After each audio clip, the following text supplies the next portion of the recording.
I was about to do the 5 o'clock news. In fact, I did the 5 o'clock news, feeling a little bit weird that day, I recall. A little bit not myself and a little uneasy. And then I did the 5 o'clock news, and I only do a minute at 5, so it was just like a few headlines, da-da-da-da, and I guess I didn't actually realize it at the time, but Dan Green noticed it, and immediately a phone rang. We had a couple of phone calls come into the station. One lady called and said, "He's drunk. Dennis Lenhen is drunk on the air." And then another woman who had a nursing background called and said, "That's not a good sign, get him to the hospital right away." He was rapidly evaluated, sent for a CAT scan, had some basic labs obtained, and had obviously a comprehensive history and physical done to determine whether this was a true brain attack or a stroke.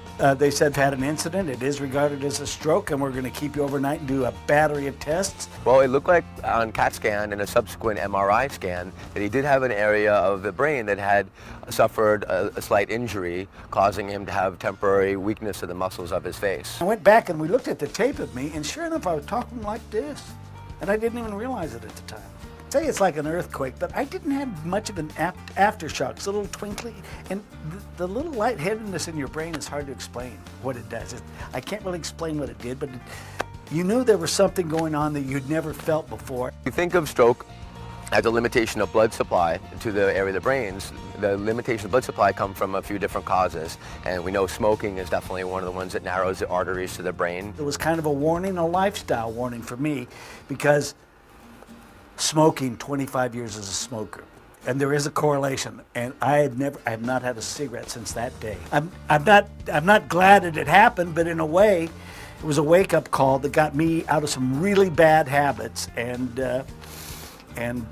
you know, I should have known, because my father died of a stroke, his father died of a stroke, and the warning signs were probably there, and I was ignoring them. But this made me very aware of how serious it could be.